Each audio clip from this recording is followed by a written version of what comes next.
Seja bem-vindo a mais uma edição do Abre Aspas, o podcast aqui do Diário do Rio Doce. Hoje nós vamos falar um pouco sobre um personagem histórico de Minas Gerais, Tiradentes. E para contar essa história eu tenho comigo aqui o professor, mestre e doutor Aruf Salmen. Seja bem-vindo, professor, a essa edição do Abre Aspas.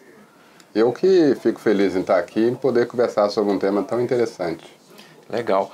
Tiradentes é uma figura mítica em Minas Gerais, muito respeitado, especialmente no século XX, né, que a gente passou a conhecer um pouco mais a história dele.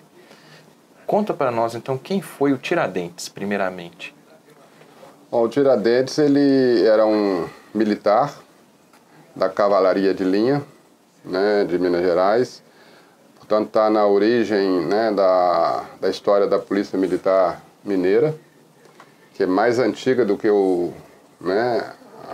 própria província e o próprio estado de Minas Gerais.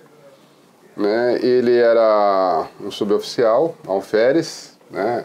Ou seja, seria hoje subtenente, né? Só que ele tinha assim várias qualidades, né? Como ele atuou em várias áreas, em vários campos dentro de Minas Gerais. Então ele conhecia muito, né, toda a capitania de Minas Gerais, né, desde o sul, passando pela região central de Ouro Preto, Sabará, até a região mais ao norte, né, o Cerro, Diamantina. Ele conhecia, né, toda a província atuando como militar, e ele desempenhou várias missões, né, a serviço do governo de Minas, né? Desde o policiamento, né, a fiscalização da Estrada Real, que ligava a capitania de Minas Gerais ao Rio de Janeiro, e era crucial, né, o policiamento dessa estrada para evitar o contrabando, evitar também presença de saqueadores, bandoleiros, né, de criminosos. Atuavam, tinham, principalmente naquela região hora que ia atravessar a atual região da Zona da Mata, né, que passava por Juiz de Fora e ia para o Rio de Janeiro. Então era a área ainda muito coberta de mata, por isso inclusive chama Zona da Mata, né? Então era área de floresta e tinham bandos, né, de bandoleiros, né, de salteadores, que atuava nessa região. Então era fundamental. Então ele atuava nisso, atuou em outras missões importantes para o governo de Minas. E vai se envolver, né, daí talvez se ele tivesse só ficado nessa atuação, ninguém ia lembrar dele, né? Ele ficou conhecido para a história porque ele entrou no movimento de Inconfidência Mineira, que era, na época, né, os processos de luta contra o poder estabelecido, como havia uma repressão muito grande, eram feitos por pequenas organizações secretas, que se reuniam secretamente, né, e tramavam, né, o que ia fazer. Então, por isso que chamava Inconfidência, né? Ou seja, nenhum dos membros pode falar, tem que ficar segredo.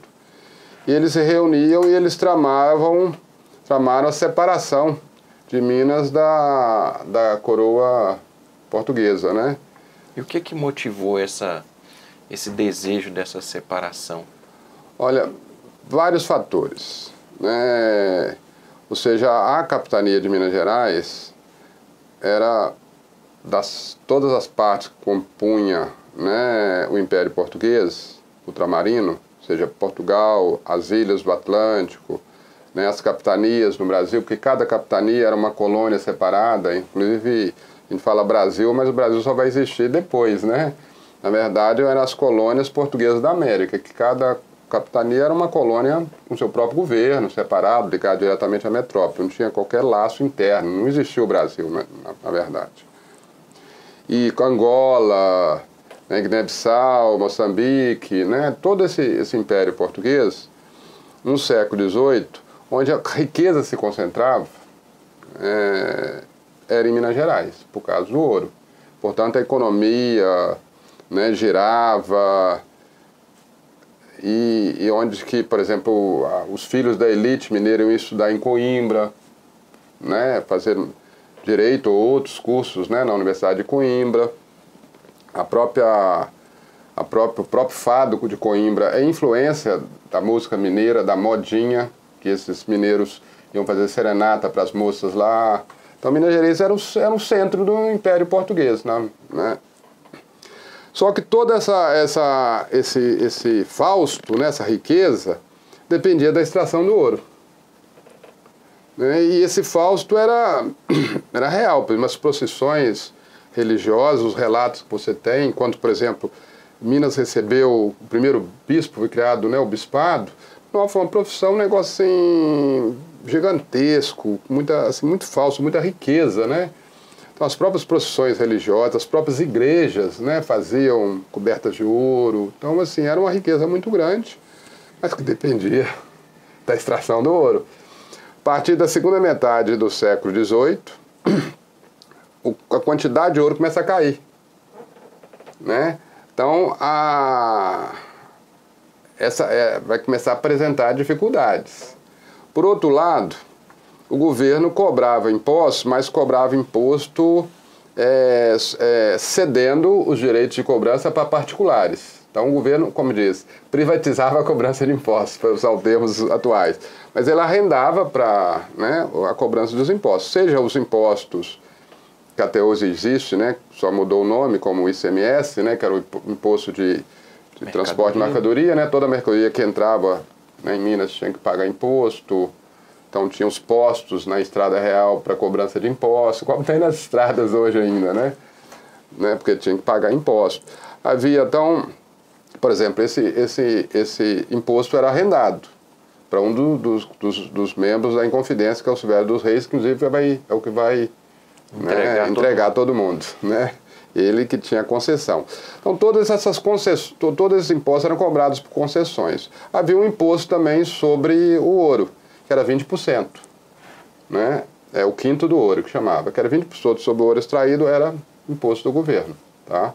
Então tinha que, né, o ouro tinha que ser levado à casa de fundição, né, era fundido, tirava os 20%, né, do governo, da coroa, e entregava o restante para o proprietário. Só que começou um processo por causa da diminuição da produção, né, da produção de ouro, né, e das dificuldades começaram a aparecer. É uma coisa, eu acho que nós não gostamos de pagar imposto. E não é de hoje não, viu? É daquela época. O pessoal começou a atrasar, não pagar imposto, começou a aumentar a sonegação de imposto, né? Aí a coroa começou a apertar, né? Esse aperto, essa repressão, né, por causa dos impostos atrasados, na verdade é o principal motivo, né, para a Inconfidência começar a ser tramada. Agora tem outros fatores que vão influenciar aí. O contexto da época, as colônias inglesas tinham ficado independentes, né, o pessoal tinha conhecimento disso. Tinha muitos dos inconfidentes, inclusive o padre Rolim, que tinha uma grande biblioteca com textos dos iluministas, que são, né, onde está a fonte de toda a Revolução Francesa, está no pensamento iluminista do século XVIII. Muitos tinham esses livros nas suas bibliotecas. Até pela influência desses estudantes que iam para Coimbra. Exatamente, né? Eles tinham contato com toda essa, mesmo sendo proibido, e quanto mais proibido, mais chama atenção. Mais interessante é. Né? Para estudante, então. Ou seja, toda essa literatura foi encontrada, por exemplo, na devassa que teve, na investigação que teve depois. Todos tinham nas suas bibliotecas essas obras. O próprio Tiradentes tinha uma cópia da Constituição, né, americana, de 1776. Ou seja, então essas ideias todas circulavam, tá? Mas não quer dizer que elas iam desembocar em qualquer movimento separatista ou de independência, né? Tem que ter um estupim para isso. Na Revolução Americana, que é a independência dos Estados Unidos, o estupim foi a questão do tributo também. Né? A coroa inglesa começou a ser mais rigorosa na cobrança dos impostos e colocou novos impostos, aumentou as cargas tributárias. Isso levou, né, um primeiro evento que foi a revolta, né, incendiaram navios no porto de Boston, né, teve um movimento ali. Aqui em Minas vai ser uma coisa semelhante, ou seja, o governo mandou um novo governador com a missão de fazer uma devassa, ou seja, ver quem estava devendo e cobrar os impostos atrasados. Aí isso foi o motivo. Então o que os inconfidentes pensaram? Né? E aí eles não estavam fazendo nada de novo. Se você for estudar a Revolução Francesa, outros, antes de virar um movimento popular de rua, teve essa fase. Né? Você lembra, todo mundo lembra que estudou na escola, né, da Revolução Francesa, a revolta da Bastilha, né? O povo lá na Bastilha, foi o estupim. Né? Então o que eles tramaram? Eles tramaram o seguinte: nós vamos promover a separação de Portugal. Então, mas nós precisamos do povo se rebelar.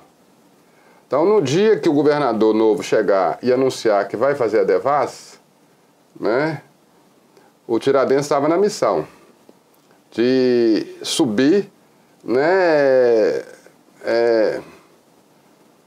prender ou matar o governador e atiçar o povo e chamar o povo para a revolta. E as tropas, né, sob o comando dele, revoltariam e então era desencadear, ou seja, criar um fato que desencadeasse a separação. O negócio estava bem tramado. Então, além do Tiradentes, tinha outras pessoas... Então tinha os próprios Silvério do Reis, que vai trair, que era o que tinha o arrendamento dos impostos das estradas, né, que é o atual ICMS. Tinha, né, ouvidores, que era como se chamavam os juízes, né, de direito, que eram, né, que chefiavam as comarcas, hoje chama juiz de direito, né, chamava ouvidor. Então você tinha ouvidores, que eram juízes, você tinha padres, você tinha mineradores, você tinha, né, empresários, você tinha, né, gente da alta sociedade, né, e você tinha a figura do Tiradentes, que tinha essa relação militar, né, que era militar. Então, pelo que parece, a bomba estourou só pro lado do Tiradentes depois, né? Na verdade, estourou, assim, o Tiradentes, ele tem uma qualidade que ele realmente acreditava nas ideias que ele estava defendendo. E onde ele ia, ele levava aquelas ideias. Isso é indiscutível. Ele pregava as ideias, né, que ele defendia. A separação, da independência. E esse rastro ele deixava por onde ele passava. Né? Isso é até tema de filmes, né? O filme sobre Tiradentes, não recordo o nome, quem é o diretor, mas ele trata exatamente do Tiradentes antes da Inconfidência Mineira. O fim do filme é a primeira vez que o pessoal que estava tramando a Inconfidência chama o Tiradentes para conversar. Que legal. O filme é interessante. E o Tiradentes, por quê? Porque o Tiradentes tinha essas ideias. Então ele é contactado, né, para entrar no movimento. E ele vai abraçar todas aquelas ideias novas do iluminismo, da Revolução Francesa, não, do pensamento liberal, né, da independência americana, e vai pregar isso, né, e vai defender essas ideias. Mas o Tiradentes muitas vezes tem a ilusão de que é uma pessoa que ele só foi punido porque ele não era da elite. Né? Na verdade, né, ele tem vários fatores que levou à punição dele. Né? Primeiro, o nível do envolvimento dele ser muito mais intenso. Segundo, o fato dele ele ter assumido na devassa, que é no processo do processo que ele sofreu, ele assumiu todas as ideias. Ele não negou uma das ideias. Ele não arregou em nada. Os outros negaram e culparam ele. Por isso, assim, dentro da visão do direito, ainda dentro do direito da época, né, dentro da visão jurídica da época, tratava mais do que punir o próprio Tiradentes, era punir aquelas ideias que ele defendia. Então, por isso que a coisa é de matar, não só matar, cortar a cabeça. Ou seja, cortar a fonte daquelas ideias. Tem todo um simbolismo. Cortar as pernas. Aquelas ideias não podem andar. Né? Cortar as mãos. Aquelas ideias não podem fazer revolução. Então, a execução do Tiradentes, né, é uma execução não da pessoa dele, mas das ideias que ele representava.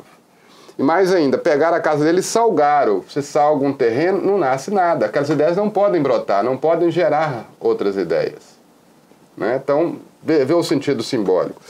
E o Tiradentes, ele era uma pessoa que tinha muito conhecimento técnico, por exemplo. Quando o governo de Minas foi fazer o reconhecimento de toda aquela região onde que é a Zona da Mata hoje, a região onde que é Carangola, ou mesmo a região de Manhuaçu, toda aquela região, eles chamavam aquele de Sertão dos Arrepiados, né? E precisava fazer o mapeamento daquilo. Fazer o mapeamento precisa ter conhecimento de astronomia, precisa identificar os pontos, né? E você identifica pelos astros. Quem foi encarregado da missão de fazer isso foi o Tiradentes. Quando o Tiradentes foi preso, ele estava no Rio de Janeiro pleiteando a concessão, disputando uma, como diz, a gente chamou de licitação, né? Mas o direito de fazer um serviço de saneamento no Rio de Janeiro. Obras, né? De fazer obras públicas. Ele estava pleiteando, né? Então você vê que é um cara que tinha conhecimento de engenharia, tinha conhecimento de astronomia, tinha conhecimento técnicos. Né? Tinha essa capacidade, além tinha conhecimento de capacidade militar, estratégica, tinha um conhecimento muito grande do Minas Gerais. Mas ele foi preso, né, nessa vinda do Rio, né, e foi preso porque foram, como disse, dedurados, né, pelos velhos dos reis, que tem uma história interessante também, né, porque depois a gente fala sobre isso. Aí ele foi preso e aí todos caíram, né? Mas, ou seja, mas aí a punição, por exemplo, o Alveixoto, né, que era ouvidor, né, ele foi mandado por degredo, porque a lei na época dizia o seguinte: desde que criou o governo geral no Brasil, veio o primeiro regimento, veio, né, estabeleceu isso, e era assim: as pessoas, os homens bons, né, a sociedade é dividida em homens bons e homens comuns. Uhum. O termo homem bom que se usava é o mesmo significado de nobre que se usava na França. A palavra homem bom caiu em desuso, mas a palavra nobre continua em uso. Ou seja, então, os homens bons eram os nobres, eram os membros da nobreza, da elite. Tá? Então, os homens bons, isso não acabou não. Hoje você fala pessoa de boa família. Sim. Não é porque tem qualidades morais. É porque tem sobrenome. Cidadão de bem. Cidadão de bem, de boa sociedade. Aquela moça vai casar com aquela pessoa, nossa, vai uma família de bem, né, de boa sociedade. Não é porque moralmente, é porque tem sobrenome. O mesmo sentido é esse, é porque é da elite. O Tiradentes não era, isso é fato. Né? A pena de morte não podia ser aplicada a uma pessoa que era homem bom, ou seja, da nobreza. Da nobreza. E podia ser aplicada aos outros, que eram comuns.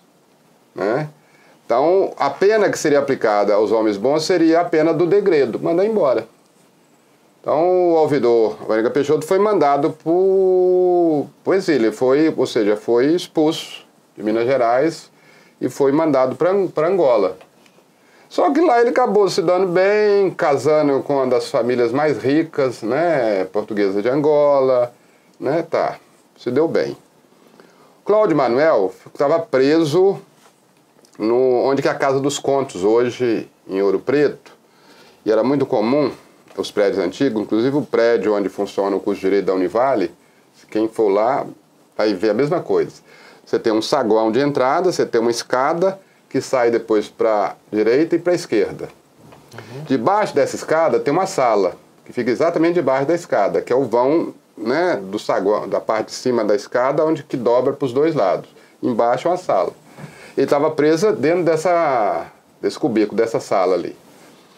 E só que ele estava angustiado, sem saber informação e querendo, assim, como diz, fazer como outros, se entregar.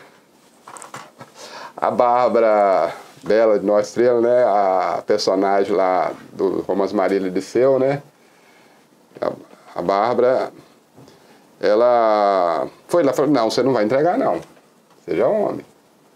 Só que ele não aguentou, ele acabou se matando, então ele suicidou. Outros foram mandados para capitanias do norte, como Padre Rolim, né, então, ou seja, todos sofreram punição. Uhum. O Silvério dos Reis achou que, entregando todo mundo, o governo ia perdoar a dívida dele, com o motivo que levou ele a entregar, que ele estava com a dívida enorme, porque ele arrecadava os impostos e não estava repassando.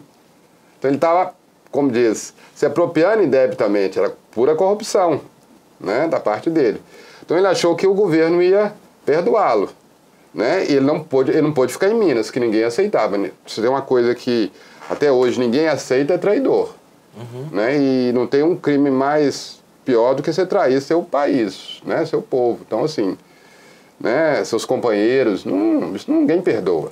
Então, não tinha como ele ficar. Então, ele foi, né, para o Ceará. Desculpa, foi para o Maranhão, São Luís. Tá? E ele achou que o governo ia jogar mole, perdoar. Não, o governo não. Brigou, ele tomou tudo dele. Brigou de pagar tudo. Né? E ele morreu lá em São Luís e tem um fato que eu fiquei impressionado quando estive lá. A sepultura dele, fizeram uma sepultura bacana, ele foi enterrado lá, a sepultura foi violado depois, o corpo dele foi tirado da sepultura, jogado em qualquer lugar, né? E ficou, ou seja, ele foi punido como traidor. O Judas, né? É, o Judas. E aí fica lá, diz que eu não fui lá no cemitério ver, mas diz que isso tem isso lá, até hoje. Lá você vê o túmulo violado, ficou preservado isso lá. Eu não sei se é verdade, não. Mas que isso é um fato que provavelmente deve ter ocorrido, né? Porque ninguém aceita traidor, é o que você falou, o Judas. Então, ou seja, todos sofreram uma punição maior ou menor. A do Tiradentes não ela foi simbólica, porque não foi a pessoa dele, né, que foi punido. O que estava se punindo ali ao punir ele eram as ideias que ele representava. As ideias de separação, as ideias de desobediência à coroa, né, tudo aquilo, né, que estava sendo punido. E por falar em Judas, que semelhança que tem, a gente vê nos quadros aí, imagens do Tiradentes. Ele era daquela forma mesmo ou foi uma coisa criada? Foi uma coisa criada, totalmente. Porque, na verdade, é o seguinte, o Tiradentes, ele realmente cometeu um crime gravíssimo, um crime de lesa pátria, rebelião, né? Ele era um militar, né? A função dele era oposta ao que ele fez, tá? Então, assim, do ponto de vista, né, do direito da época, do ponto de vista das obrigações dele como militar e tudo isso, né? A gente justifica porque é posteriores, né? Então, e ele traiu a casa dos Bragança, a coroa, porque havia uma ligação ainda muito grande, né? Mesmo que o Estado português seja um dos primeiros estados modernos que se constituiu, mas, né, ele guardou muito a tradição do chamado Antigo Regime, ou seja, antes da Revolução Francesa, e nessa época era antes da Revolução Francesa também mesmo, mas havia uma relação muito grande entre o Estado e a pessoa do soberano. Quem já leu aquele livro, ou viu a capa do livro do Hobbes, né, o Leviatã, tem lá o desenho, né, do soberano, enorme, o corpo do soberano lá do desenho, que está na capa original do livro, é um monte de pessoas. Quer dizer a nação, o povo, é o corpo do soberano. Então, a identificação do Estado, do poder soberano, com a pessoa, né, do soberano. Tá? Então, no caso de Portugal, é a Casa de Bragança. Então, ele era um militar que dava, né, que devia fidelidade. Tá? Então, obviamente, o Brasil, mesmo ficando independente, quem fez a independência nossa foi o Dom Pedro II, da Casa dos Bragança. Antes da independência, o Brasil deixou de ser colônia porque passou a ser um reino unido com Portugal, né, e inclusive sede, né, do reino português, né, que era o Rio de Janeiro. Quando o Dom João foi obrigado a ir embora por causa de uma revolta e de uma, né, para evitar até uma revolução em Portugal, né, ele voltou, deixou, né, o filho como regente do reino do Brasil. Então o Brasil já era um reino, só que era um reino unido a Portugal. Várias razões ali, né, de interesses, tanto de lá como de cá, levou à separação. Dom Pedro fez a separação, Dom Pedro I. Então ele era da Casa do Bragança. Então lógico que Tiradentes continuava, como diz, né, esquecido. As ideias continuavam, né, mortas. Pelo menos umas 3 gerações aí. Só que a partir da década de 1870 começa um movimento de ideias republicanas no Brasil. Tá? E aí esses republicanos, eles queriam um herói, alguém que tivesse símbolo, né? Para mostrar que aquilo que ele estava defendendo já estava lá atrás. Mesmo que não tivesse, era a criação da ideia, né? Para dizer que o que nós estamos fazendo tem história. Nós temos uma raiz. Então eles vão buscar esse mito na figura do Tiradentes. Podiam ter buscado, por exemplo, na Inconfidência Baiana. Mas aí era problemático, porque aí foi um momento popular, né? Que veio com participação, né, de pretos, de escravos. Então, assim, não casava muito no modelo, né, daquela elite cafeeira, daquela elite urbana, que queria um símbolo, né, que fosse adequado também à visão deles, né? Até porque os republicanos, quando proclamaram, eram militares que estavam proclamando também, né? Aí, assim, aí eles vão pegar a figura do Tiradentes e vão reler o Tiradentes como um herói. Só que ninguém sabia como que era o rosto dele, qual a imagem dele. Então eles vão associar a imagem de Tiradentes à imagem de Cristo, o mártir. Ou seja, só que Tiradentes foi o mártir, né, da República, o mártir, né, das ideias republicanas, né? Então, assim, deram essa imagem do Tiradentes, né, e o mito, né, vai desenvolver a partir daí. O que não tira, realmente, é indiscutível a figura heróica, a figura determinada, que foi o Tiradentes histórico, né? Isso é uma coisa. Outra coisa é o mito que se criou em torno dele, que vai ser um mito para o movimento republicano. Legal. E qual que é a importância da figura, então, de Tiradentes para Minas Gerais e para o Brasil? Tiradentes, eu acho que tinha as escolas, os mineiros, né, tinham que pensar Tiradentes, para além desse mito, e pensar, né, um Tiradentes real que representa, já em Minas Gerais, naquela época, a importância que Minas Gerais tem e o papel significativo que Minas Gerais tem na construção do próprio Brasil, mas também da altivez, da autonomia, né, das coisas que são próprias dos mineiros, dessa identidade mineira. Então acho que a importância dele é reforçar esse sentimento de territorialidade mineira, esse sentimento que faz com que o mineiro, historicamente, tenha tido, né, um papel tão importante na construção da história portuguesa, na construção da história brasileira.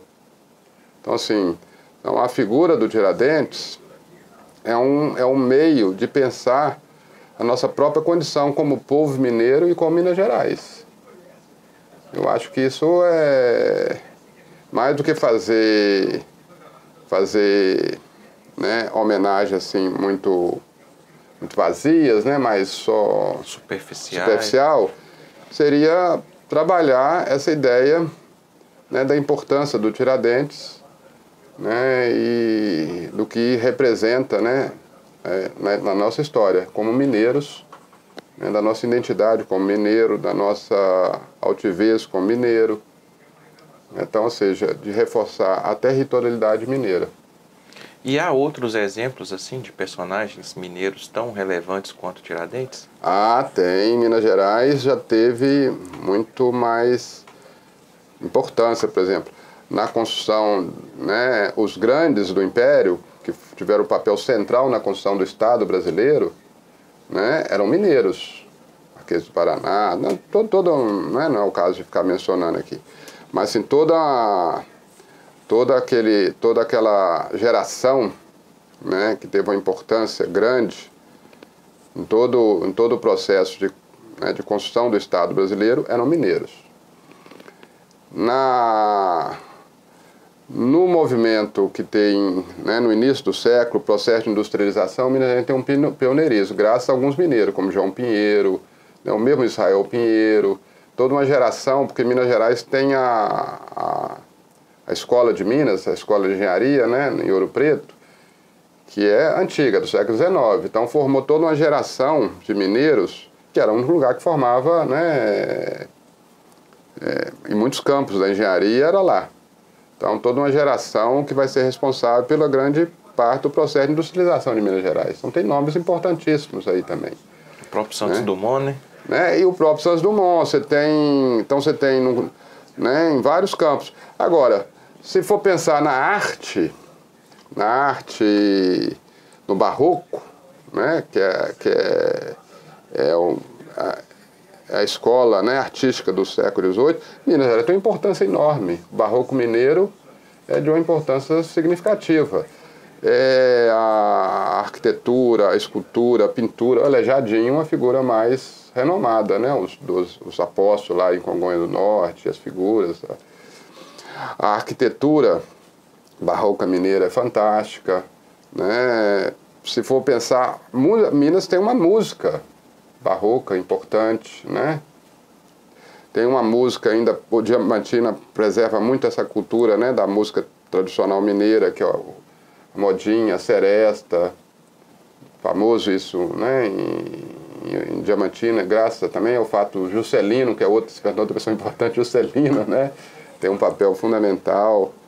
Então, se for ver, assim, né, a história de Minas, tem grandes personagens, né, ao longo do século XVIII, XIX e XX, né, que é a própria figura do Tancredo Neves, né, como uma pessoa relevante, né. Então, se for comparar com esse século agora, está bem fraco. Verdade, viu? Então, o senhor acha que falta um pouco de prestígio a essas pessoas? Eu acho que falta um pouco de autorreconhecimento por parte, né, das instituições, por parte, né, das pessoas, né, de conhecer sua própria história. Nós precisamos conhecer mais a história de Minas Gerais, nós precisamos valorizar mais essa história, né, e ver a importância que isso tem, né, para nós enquanto povo, né, povo mineiro. Legal. Agora, é porque é diferente, você comparar, por exemplo, o Pernambuco a grande parte do Nordeste, Pernambuco, né, só é Brasil porque foi derrotado 3 vezes, né, então, porque a tendência era separar. Se for pensar, né, os gaúchos tentaram separar também, né, a famosa Revolução Farroupilha, né, eles se sentiam mais gaúchos do que... Então tem esse sentimento. Se for no norte, você vai encontrar também movimentos nesse sentido. Minas construiu, aí é uma coisa mineira, inclusive a imagem típica, né, do político mineiro é aquele político conversando no ouvido do outro, né? Essa imagem é típica do mineiro. Minas construiu uma mitologia própria, né, da mineridade, muito em torno dessa ideia de que Minas é que manteve o Brasil unido, Minas é que garantiu, né, que as partes não se separassem, aí vai falando, por exemplo, a Revolução de 30, né, que permitiu juntar com Getúlio, os mineiros. Antes disso, Minas, a República, só foi possível porque os mineiros juntou com os pernambucanos, os paulistas e os paraibanos, né, mas os paulistas, né, o café com leite. Então, Minas sempre construiu uma cultura assim, ou antes disso, né, na época do Império, né, que, como eu falei, as pessoas importantes, mas que Minas que garantiu a força, que impediu as outras partes separar, né. Então, essa ideia dessa ideologia mineira, de que Minas sempre trabalhou pela unidade do Brasil, né, mas, ao mesmo tempo, tem um sentimento muito forte de mineridade, de independência. Por exemplo, teve um momento que isso ficou muito nítido, que é muito interessante, que foi durante o governo do Itamar Franco, que tinha um processo de privatização do sistema elétrico, Furnas e tudo. O Itamar Franco fez um gesto que foi simbólico, né? Que foi botar a polícia militar para cercar Furnas, como se alguém fosse invadir, e botar na fronteira, na divisa entre Minas e Goiás, né, de frente para o Distrito Federal, como se o Brasil fosse invadir os mineiros não iam deixar. A imprensa do Rio, do São Paulo, ridicularizou, falou assim, também era governador de Minas, né, ridicularizou que, né, ou seja, caiu em cima, né? Como aquilo um gesto ridículo. Só que quem é da, né, a área de comunicação, mas todo mundo sabe o que é pesquisa, né? As pesquisas indicaram que o Itamar Franco conseguiu mais de 90% de aprovação da população mineira. Porque ele fez isso, uma semana depois ele botou outdoor em toda Minas Gerais, em toda cidade, em todo estado. Minas, aqui se constrói um país. Ó, inteligente. Puro marketing. Não é só hoje que eles usam e a política virou marketing para lá, marketing contra marketing para lá. Não, já era de antes. Ou seja, fez esse gesto, a imprensa caiu matando, foi lá e botou só outdoor. Minas, aqui se constrói um país. Ele foi mexer aonde? No mais íntimo do mineiro, no sentimento da mineiridade. Né? Isso que é o sentimento de pertencimento, de pertence. É isso. Legal. Professor, muito obrigado pela palestra, aula. Foi maravilhoso aí conversar com você sobre Tiradentes e tantos outros personagens. E sempre que desejar, a casa está aberta. Ok, obrigado. Certo? Essa foi mais uma edição do Abre Aspas e a gente volta na próxima semana com outro tema.